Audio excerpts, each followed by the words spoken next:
the economic thinking behind some of this One Health. So some of the stuff that I spend my days thinking about and that's supporting or adding to the stuff that I presented earlier from the literature that exists already. And just to kind of motivate this a little bit, it all has sort of started with an organization that I think you're quite familiar with. So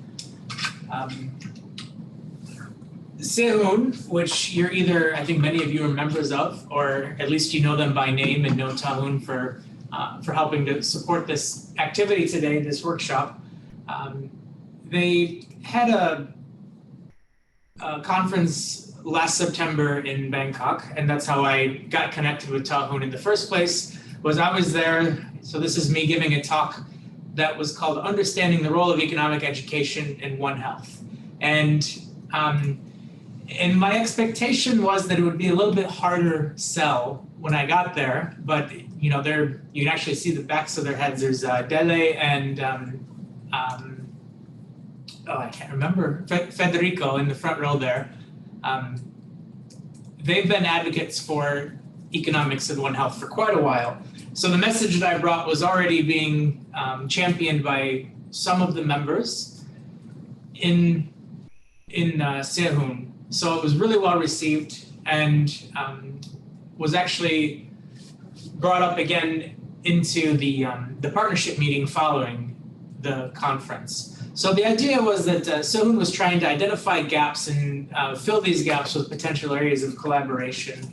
And the number one most important gap that they identified in this meeting was the need to build the business case and value proposition for One Health. So that was number one. Number two was translating One Health research into policy and local action.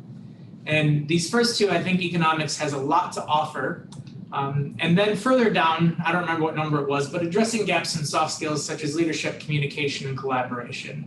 And I also see economics having a role here. I know that it may not always be understood as a means of communication, but I think that economics is definitely a tool for communication. And I see this as a tool for communication across the sectors and disciplines. So this top left bubble in the One Health high-level expert panel visualization. And I also see it as a communication to policymakers. There are lots of different arguments that you can make on why you should take action on a specific thing. You know, it could be a moral argument. You know, it's just we should do this because it's the right thing to do. But I think more successful are economic arguments where we say, listen, if we invest $1 here, we get $5 back in benefit. So being able to communicate these economic arguments to policymakers is also going to be quite beneficial. And separate from this is the stuff that Max was just talking about, how to determine the appropriate level of working together, which I think is also something that's economics is quite key in providing some support to. So I guess let's start with this working together. We'll come back to the idea of communication. But that triple CI framework that Max just put together, if we just pull that one snapshot from the high-level expert panel's visualization of One Health, all those cogs in the middle, to me, that's where the work's getting done. That's where you're turning the results from the different levels and from the different sectors into results for One Health. And this triple CI framework is already, you can see, aligning quite nicely with getting work done, the working together part of the framework, communication, collaboration, and coordination. It's just in the triple CI framework, we also add integration to take it one step further when necessary. And this is, you know, I'll repeat. So as Max said, starting on the left side from communication and going to the right side to integration is a deeper level of working together. So it could be as simple as just informing people on what you're up to, or it could be as complex as merging the entities together. So, and it's also, this is the stuff that Max just discussed in detail, and I just pull it up again to point out the idea that you could make an economic argument for all four of these areas, but especially the last two, externalities economies of scope and joint production. Those are straight out of economic textbooks. So two of these main drivers of where we should lie on the scale, the spectrum of working together, are driven largely by economic theory. So now back to the communication. Actually, I need you to mute this in a second. So, if I ask you what economics means to you, there are a handful of economists, so you'd probably give me a more appropriate answer, but many of you that aren't trained economists would probably give me something more along the lines of what would be related to finance. So it'd be things about the stock market or that. So it's not always understood, and I think it's because we have a bad image problem. So let's see if I can get this to work. So Max, can you mute?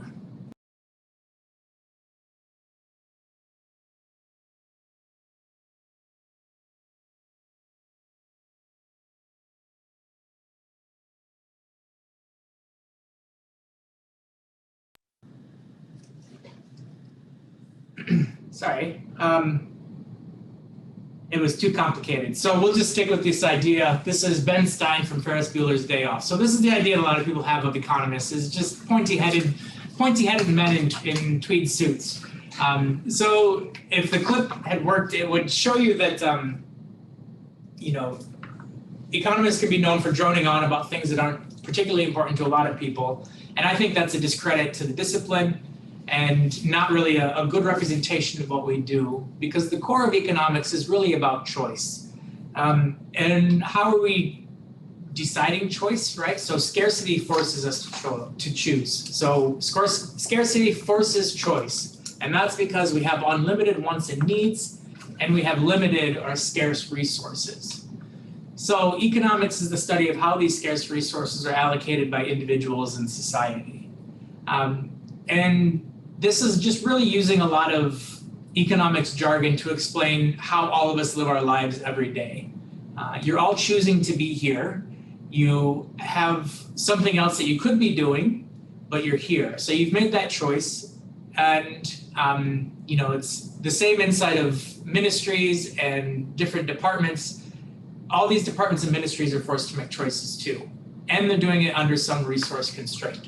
So that's where we are. So are there limited resources in human health, animal health, and environmental health? Yeah, absolutely there are. Do these resources meet all their needs? No, of course not. If you guys had limited budgets, you would be able to do a lot more. But you can't get done everything you need to get done because of your scarce resources. So how do you decide how to spend your money in each of your departments? So how should you allocate these scarce resources? So this is where economics comes in, right? So limited resources can be allocated more efficiently in One Health using economics. And I think the idea that all of these different sectors related to One Health are facing these same scarce situations with budget restrictions, there's already this sort of common understanding and common language that is spoken across the different sectors. And to me, that's an important use of economics outside of just the general cost effectiveness studies and everything else. That's also very important. But I think, economics is a tool for communication across these sectors that inherently know what this stuff is. You just haven't used the same jargon as economists use. So moving along from that, beyond just this general idea of facing scarce resources, I think there's a lot to be learned from these different disciplines of economics. So just on the foundations of economics, I think it's important for people from different sectors to have a foundational understanding of economics, the same way that me knowing a little bit about veterinary medicine helps me to be a better economist working in this space. I think that it's going to help a vet be a better One Health practitioner if they also have some exposure to economics. And everything's built off of these same foundations in economics, and then it diverges into these different disciplines. So environmental economics, health economics, agricultural, behavioral, and then this One Health economics, which is still being developed. So inside of the foundations of economics, this is what I mean by that is these really fundamental things to the discipline. So things like incentives, so factors that motivate a person to act or exert effort. Even if you're not an economist, you've probably heard of it before. So trade-offs, the idea that every decision incurs a cost. We must give up something to do something else. You gave up maybe a day with friends and family or whatever to be here in this call. Thank you. Opportunity cost, which is the highest valued alternative that must be sacrificed to get something else. So this is back to our trade-offs, right? So what did we give up? We gave up the opportunity cost. That was the most valued thing that we gave up. Marginal thinking requires decision makers to evaluate whether the benefit of one more unit or something is greater than its cost. And then finally, and this is one that I think has really significant value to One Health sectors, is this idea that trade creates value. So the voluntary trade of goods and services between two or more parties creates value because of comparative advantage. So meaning that it's, well, put in not exactly precise terms, but easier to understand, it's to say that it's cheaper for somebody to do something than somebody else. That's not a totally accurate representation, but it gets the point across.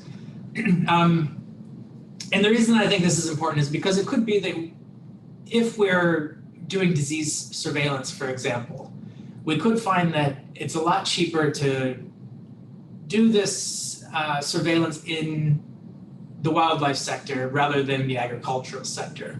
Maybe it's a lot easier to capture the vector if it's a mosquito disease, let's say malaria. If we're trying to monitor malaria, it's cheaper to do it by capturing mosquitoes, hypothetically, than to monitor it in a livestock population or in the human population. So this is the idea that where trade can come in, because specific sectors may have a comparative advantage at carrying out specific One Health activities. So getting more specific now, the vertical columns from that figure. So in environmental economics, I think there's things that are important to the One Health space as well. So this is the idea of externalities. So the impact on a third party as a result of some economic activity. Person one and person two transact. Person three's either receiving a positive or negative externality as a result of person one and person two transacting. So this is the case where markets produce too much of a good when there's a negative externality, and too little of goods with a positive externality. So things that are quite relevant in the One Health space would be things like a vaccine. So the idea is that the market produces too few vaccines because there's a positive externality, because not only are you protecting yourself when you're immunized, you're protecting your community as well, the people around you. But that protection is not built in. The protection of the people around you is not built into the price of the vaccine, and therefore there was going to be an inefficiency in the market. So another quite relevant example from environmental economics is tragedy of the commons. So that's the idea that common resources are often overexploited. We see this in overfishing of oceans or overlogging of forests, and this can lead to ecosystem devastation. This is a problem with public goods as well. In agricultural economics, I think it's important to keep an idea on the same a focus on optimizing farm level production and impact of technology adoption and changing productivity. Health economics, I think, is probably the discipline that has the most to offer in terms of communicating the importance of One Health initiatives to policymakers. So we already saw from some of the literature review that these things are being worked into One Health economic evaluation. So quality adjusted life years or disability adjusted life years are included in One Health evaluations, and also the use of these cost efficiency analyses tools like cost benefit or cost efficiency analysis. So where does that leave One Health economics? I'd say, much like there are these three different sectors that participate in One Health, and there's an overlap between them and something that each each is offering to the space to make for One Health, there's going to be something similar with economics, because there are disciplines of economics that quite nicely align with the three sectors that participate in the One Health space, right? So we have environmental economists that work with the environment, we have health economists that work with the human population, and we have agricultural economists that work with animal health and livestock. And there's going to be this overlap in the tools and the ways of thinking between these different groups of economists. And I think the reality is that the existing disciplines are likely going to drive the direction of One Health economics. A lot of the tools that will be used in this space are already being used in other spaces. It's just a matter of combining them and forming these multidisciplinary groups with the expertise from the different areas to push the discipline forward. So just to dive in a little bit now on some of the important economic principles that are coming out of for One Health. The first would be inefficiencies in resource allocation. And for the economists on the call, this is something, so inefficiency in resource allocation exists when there's a redistribution of resources that would produce an improved overall outcome. The economists on the call would probably know this is a market failure. And what do we do when the market's failed? We intervene.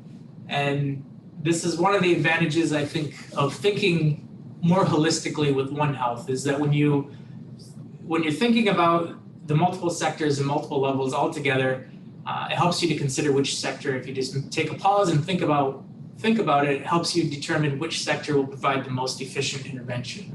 So if you're wanting to tackle a disease that's prevalent in the human population, it might be more efficient to intervene in an animal population, rabies, for example. The idea of vaccination campaigns are generally more cost effective than the post-exposure. So more efficient to control rabies in animal reservoirs, or something else that we could see is more efficient to monitor some disease in wildlife vectors rather than livestock or humans. So that's one idea. This is an example of inefficiencies in resource allocation from Thailand. So the idea here was that a control strategy that targeted parasite reservoirs in both the environment and animals, where more effective results were achieved. So the infection rate decreased in humans, and it also decreased in the fish population. So this was an idea of reallocating the resources to a more efficient use. And we'll share these slides and you can read more about it later. So public goods and externalities, this is strongly from environmental economics. And disease prevention, I say, is nearly a public good, as other populations benefit when disease agents are suppressed to protect a given population. So it's nearly because you're also receiving benefit as the individual. So even though a health provider and patient transact over the delivery of immunization, for example, the non-immunized population benefits from the reduced transmission risks. So public goods arising from disease control can be global, like COVID-19, or local, like mosquito control. You can see this is the idea of different levels as well, global public good to local public good. So markets will be inefficient and either under or overproduce the relevant goods because of the individual's willingness to pay does not take into account the benefits or costs to others, right? So this is always going to be the problem with public goods and externalities, is you're either over or underproducing. So such goods are typically provided by the government or through philanthropic efforts, right? So the problem with the public good is that you have free riders who get to enjoy the benefits without ever paying for them.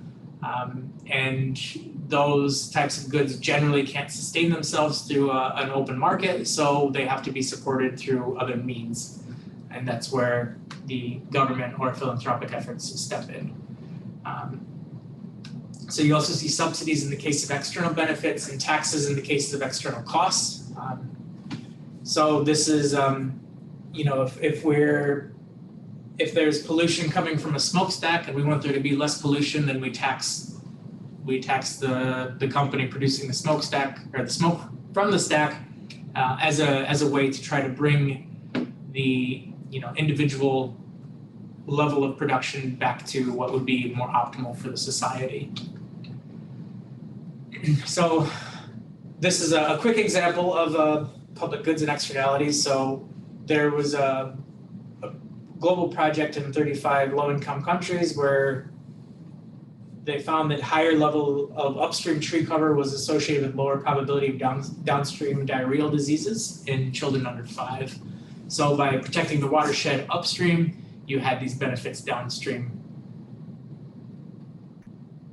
And now this one, so economic scope and joint production. So Max talked a bit about this, but doing 2 or more things together produces a larger benefit or a lower cost than doing them separately. So here I have a pop quiz for everyone. So get your chat boxes ready and you can play along at home. So I want to know what vehicle is this? So is it the Toyota Hilux? Press A, put A in the chat box for Toyota Hilux, B for Fortuner, C for Innova, or D for all of the above. Okay, we have 1 vote for Toyota Hilux. Aha. Okay, so we have, oh, look at this. Here we go. D's are overtaking now. Oh, A is fighting back. So we have D. All right. Good participation. Yeah, so this idea of joint production isn't new to some discipline or to some areas, right? So if you said it's the Fortuner, congratulations, you're partially correct. If you said it was the Innova, you're also partially correct. If you said it's the Hilux, you're partially correct. But if you said D, all of the above, you are completely correct. So this is an example of joint production from manufacturing where it's a lot more common, where the ladder frame and the engines will interchange between all these 3 vehicles, and it's just the shell that sits on top that's different. So why does Toyota do this? They do it because it's cheaper to produce in this way than it is to produce completely unique parts for each individual vehicle. So some examples that we've talked about today already a little bit. So from Delia Grace's paper that I discussed earlier, there's this idea of laboratory capacity being shared between human and animal health. So the veterinarians and the medical doctors can share the capacity. And there's also something that we saw all over the world, including here in Australia, where animal health laboratories and the veterinary epidemiologists were called up in the early days of the pandemic to handle the surge capacity needed for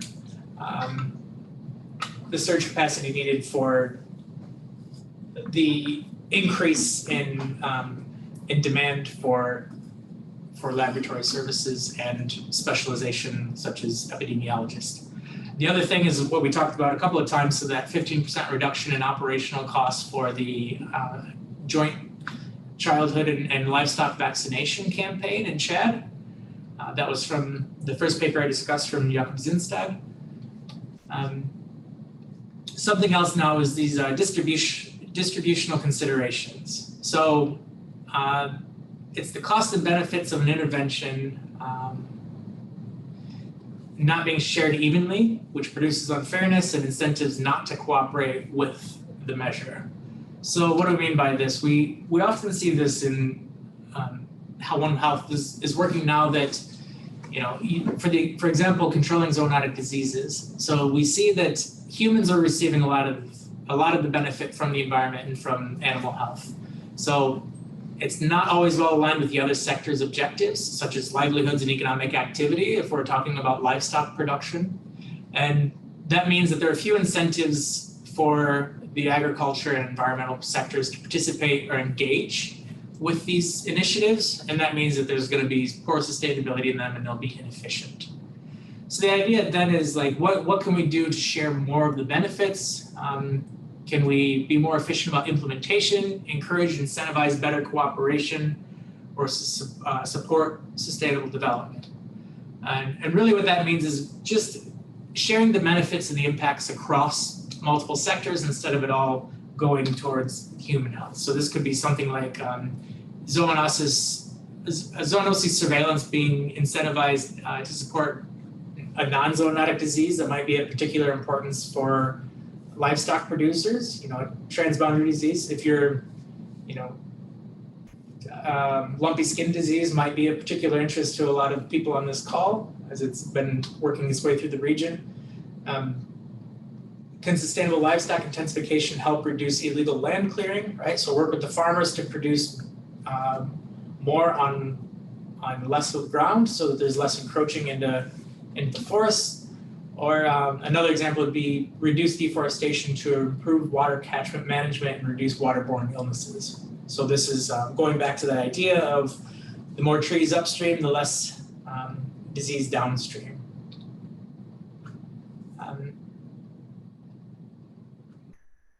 So one example that kind of touches on this is this introduction of healthcare subsidies that resulted in a reduction in logging activity. So this even incentivized reforestation efforts. So planting trees was accepted as a form of payment for healthcare services. There was a recognition that illegal logging was happening to pay for healthcare, and by then supporting the healthcare, that was a way to prevent trees from being illegally harvested. And now there's this issue with incentive compatibility of policies. So this is some of the work that I do right now in Cambodia. This is an example from the work that we're doing. So if we want to talk about a control of zoonosis, so avian influenza, we have all the way on the left, this building which will represent the government. We have our veterinarian, which represents the healthcare workforce, and then we have the farmer with the pitchfork. And to the right of the farmer, we see all of his healthy flock. So what happens when a bird dies, right? So not only does it spin 180 degrees and lay on top, no, it's dead now, right? So what do we want to have happen in reporting? We want the farmer to notify the health workforce, and the health workforce then notifies the government. What's the reality of what happens? Well, probably the farmer maybe will tell the vet workforce and it stops there, or maybe the farmer just doesn't tell anyone.